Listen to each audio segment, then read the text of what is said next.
Now we will take the last section, which is passing through the splenium of the corpus callosum. Now the splenium is visible in this depth of the median longitudinal fissure.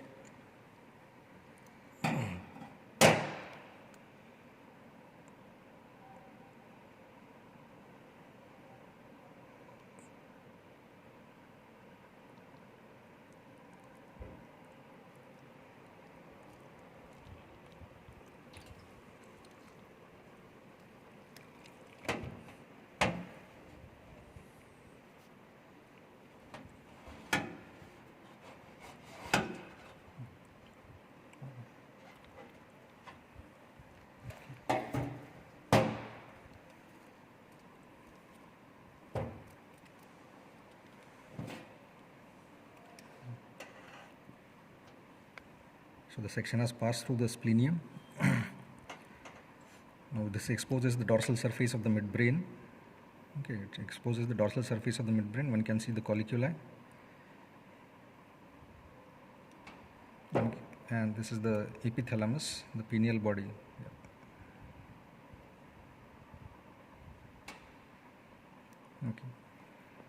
Okay. Now just lateral to this pineal body, one can see these are the posterior ends of the thalamus. On this side, one can see the posterior end of the thalamus. This is the pulvinar. Okay, on this side, because the section has gone little obliquely, on this side it is not visible, so it is hidden beneath this cerebral cortex here.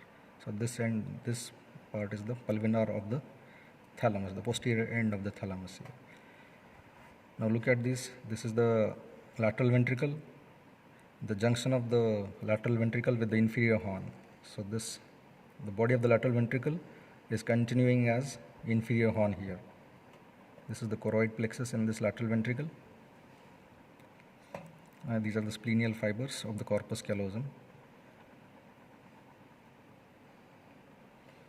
Now look at lateral to the the lentiform nucleus. It has disappeared now because the section has gone more posteriorly. We had seen in the previous section that the size was reduced.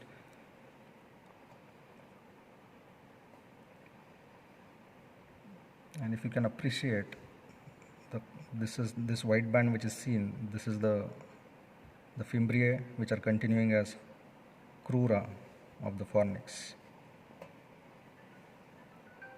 Okay.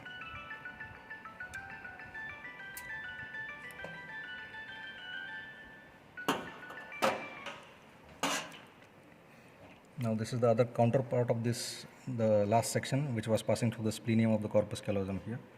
Now what we are looking at is these are the occipital lobes, and this is the posterior horn. Okay, this is the posterior horn. Look at the depth of this posterior horn. It is shallower on this side, the right side, and it is deeper on the left side here. Okay, remember posterior horn is the most variable horn of the lateral ventricle. Now this is the medial wall of the posterior horn. Okay, this is the medial wall of the posterior horn, which is supposed to show the two elevations here. Okay, which is supposed to show two elevations here on its medial wall. The upper one is the bulb of the forceps major, while the lower one is the calcar avis, because of the calcarine sulcus. So this is bulb of the forceps major, and this is calcarine, the bulge because of the calcarine sulcus, the calcar avis here.